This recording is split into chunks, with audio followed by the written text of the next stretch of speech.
Bismillah ar-Rahman ar-Rahim, alhamdulillah, wassalatu wassalamu ala rasulillah sallallahu alayhi wasallam.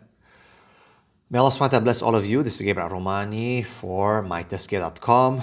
We are helping brothers and sisters to get over pornography, porn addiction. May Allah subhanahu wa ta'ala bless you. Please visit the website myteskia.com. Recommend people who might be suffering from this and let us help them, inshallah. The question comes today in our series of questions that we're trying to answer. Question comes: how do we effectively go from actively searching for immoral imagery to lowering our gaze? So how do we go from porn to lowering our gaze? Well, it is a difficult issue because porn has damaged your brain. Your brain is connected to your sensory input, and specifically here, the eyes. The eyes are basically seeing the different images, and that's what stimulates. So the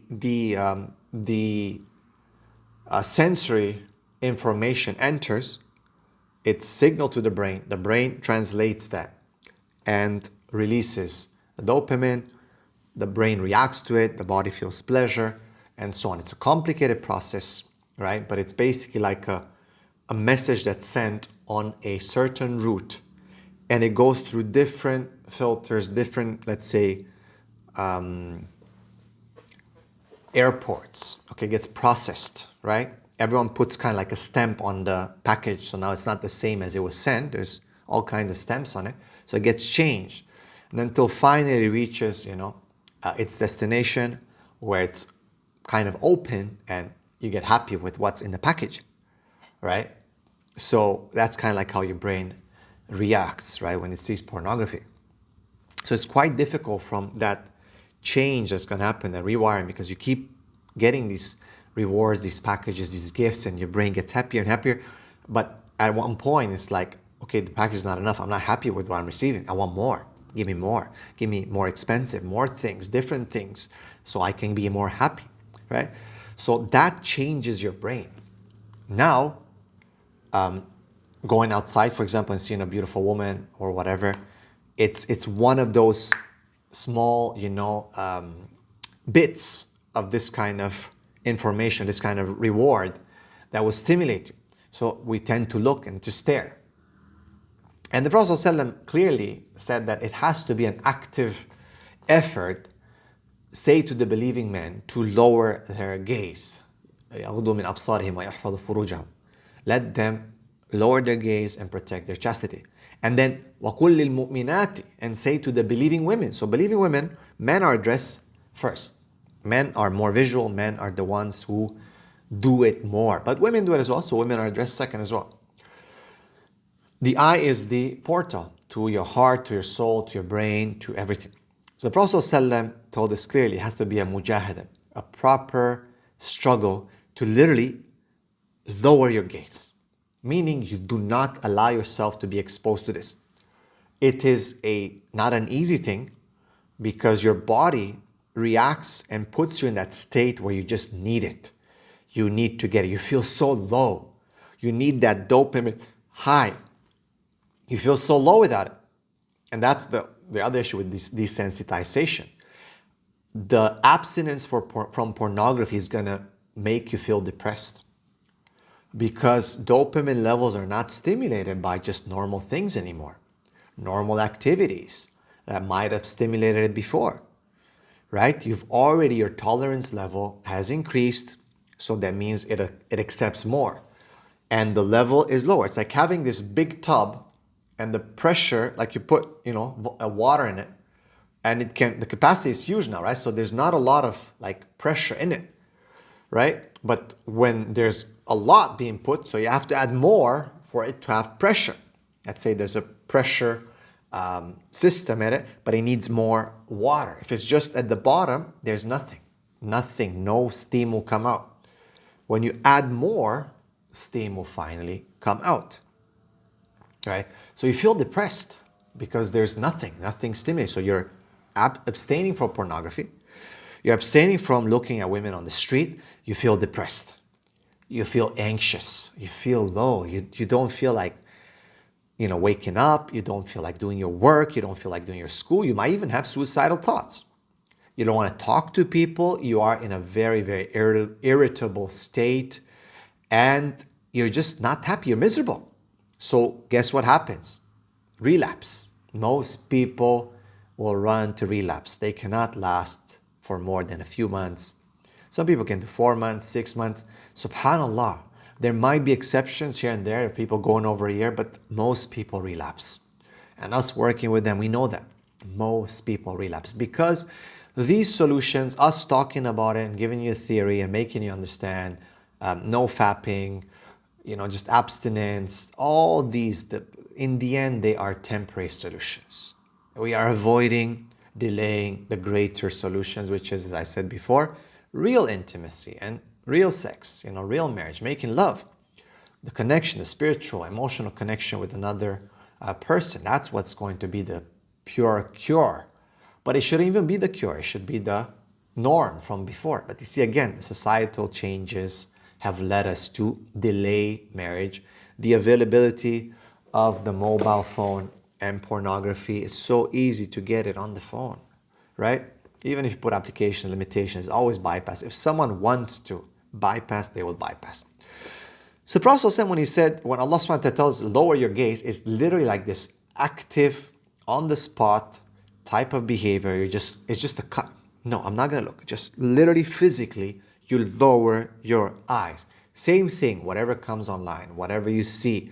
Trigger works in this way. A person doesn't just say, okay, I'm gonna watch porn today. No, kind of doesn't work like that. It's more like, you open, let's say, Instagram, okay, and then you basically, go to whatever, search. Okay, so let's say I'm going through Instagram, I'm watching Instagram, okay, this is my own Instagram, all right, I'm on Instagram, and I'll press on search or something. Let me see what's happening, right? And then maybe if you go through searches, you'll find sometimes women, sometimes different things. You click on one girl, second girl, third girl, maybe now you have reels and whatnot. You get triggered. Oh, now I feel, oh, she's beautiful. Oh, she's hot. Oh, this. Then more. There's some fitness ones or whatever. More.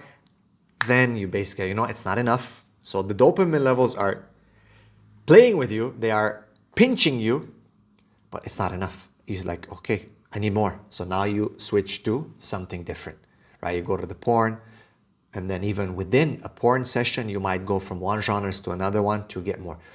So getting this away, you basically have to say, A'udhu billahi minash shaitanir rajim, and pull away. Just totally walk away. Go make wudu. Go pray 2 rak'ahs. Stay astaghfiruka Allahumma atubu ilayk.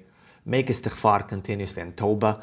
Like it has to be a cognizant decision on the spot where you just stand up and leave.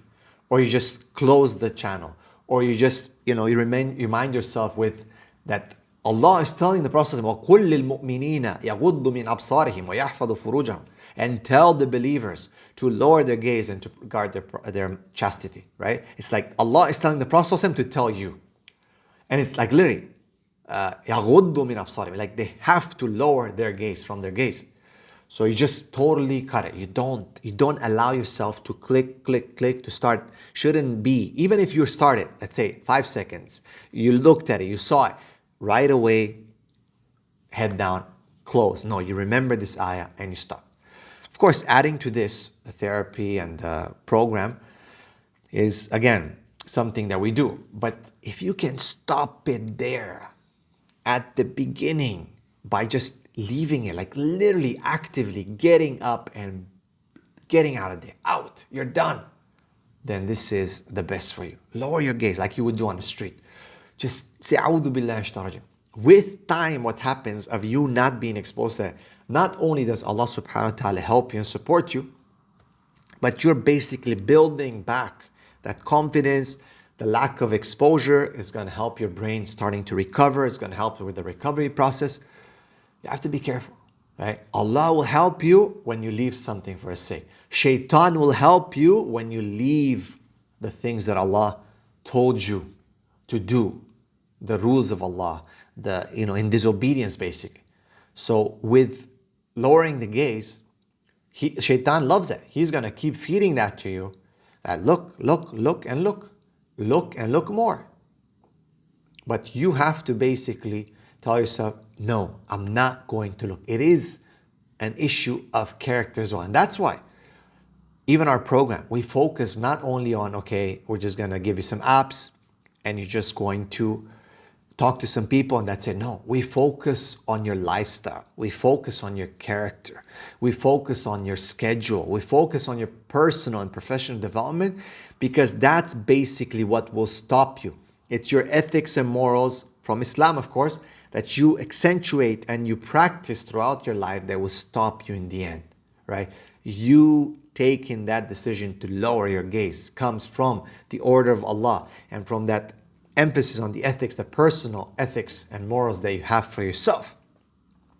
But you change your lifestyle, you change your schedule, you change everything. You don't put yourself in that position, and you basically are able to slowly gain victories that can turn into huge, inshallah, battles that are won for the sake of Allah subhanahu wa ta'ala in your direction for recovery. So I wish I could answer this question much easier, but it requires sacrifice from you. We can help you, we can guide you, but the greatest sacrifice you have to put in yourself. There's no excuse in the end. On the Day of Judgment, we cannot tell Allah subhanahu wa ta'ala, because this is not like being majnoon, for example. It comes under mental health issues, but it doesn't come under the category of being a majnoon, where the pen is lifted from you. You say, oh Allah, I couldn't. This is a sin that turns into an obsession, and it is a mental health issue, but it's not like you've lost your mind and you don't know, you cannot think anymore. So you'll be accountable. In the end, Allah will ask you, why did you look? Why did you not lower your gaze? I told you to lower your gaze. And you can lie or whatever, but your eyes are going to speak, your hands are going to speak. So even thinking about this can hopefully, inshallah, deter us. But again, it's an active choice, an active decision on the spot to just lower your gaze, stand up, move away, go make wudu, pray 2 rakahs, get away from it. This is quite a simplistic answer. I would say it's more complicated than that. Our program, inshallah, can though help you more, as I said, to deal with your personal, lifestyle that you can work on and build on to help you reduce this problem, inshallah. Barakallahu fikum. Don't forget to check our site and recommend someone who might need it. May Allah subhanahu wa ta'ala bless all of you and protect all the Muslims and forgive all of us. Ameen. Assalamu alaikum wa rahmatullahi wa barakatuh.